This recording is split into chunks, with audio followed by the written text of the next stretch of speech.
to choose your own path. So we're here to do another video. We're not here about the glue yet. That's coming soon. Just wanted to show you and give a big shout out to my buddy Jay McDonald.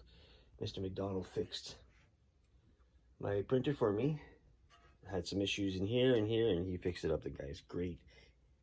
In fact, he's one of the guys that I'm talking about right now. He has a couple of printers that he's wanting to sell, and they're beginner printers. They're fairly simple, so if anybody in Canada, let's stay in Winnipeg, the best is wants to look into one, hit me up, because I want to keep it local. It costs so much to ship out and that. Otherwise, great. Anyway, we're into the Star Wars theme. You saw the other day, we first started off with the TIE Fighter. And then, you know, like we did the Hulk and all that and whatever. But what we have on the build plate now, see if I can take this off to show you guys.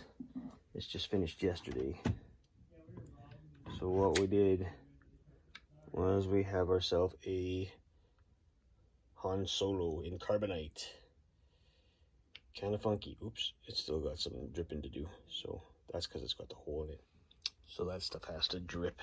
You have to get, a lot of that stuff has to be placed so it leaks out back into the vat, not over your table or anything like that. So anyway, getting back to this. So what we did, I'm just going to turn you guys around into the Star Wars mode. Oh my God, look at the size of that guy. Now, anyway, he was the guy that was sitting under Jabba the Hutt. He was that monster that Luke Skywalker stuck a bone in his mouth and killed him. So this is scaled quite a bit bigger. We're going to take him off of the build plate. We're going to take all the supports off. He's huge. He's got to be at least, oh crap, you know, reference-wise, big as my hand. Haha. All right, we'll get back to you on that. All right, so here you can see that I took the Rancor. I took all the supports off it, and what I did was I took the hot knife that I have, and I kind of smoothed off the places.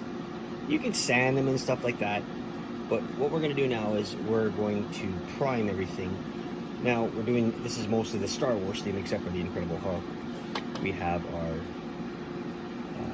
Han Solo in carbonite, our Hulk, our Rancor, and our TIE Fighter. Now what I'm doing is I'm going to see how well this stuff actually sticks to, the primer sticks to the resin, as we know that filament works well. We've never done the resin one, so we're just gonna add some to it, and then we're gonna let it sit, and we'll add more, and we'll let it sit. Because again, we don't want to just pack it in and just do too much. So today, this is our Chinese brush. I don't even know what name this is. I'm not even sure. We got this off of some guy on one of the sites a couple of years ago with the tank.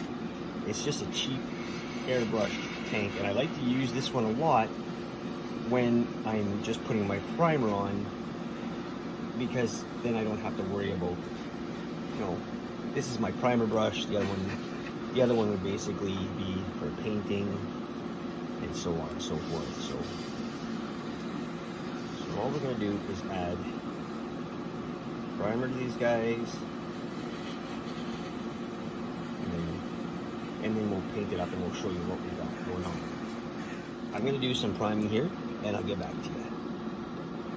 Alright guys, so I just want to show you, this is going to be part one of two that we primed our characters, and yeah, the primer stuck very well to the resin printer, which is awesome. So next is going to be painting these guys up, and of course we had to make a tauntaun. Big Star Wars fan, a Boba Fett, and these are, I think those are roaches, like a roach. So I guess just saying that we wanted to try the difference between priming resin and filament. That's a filament. This is all resin. It turned out pretty good. So now we're gonna get on to painting. So we're gonna make that another video because this will be too long. All right, guys, stay tuned for the next one.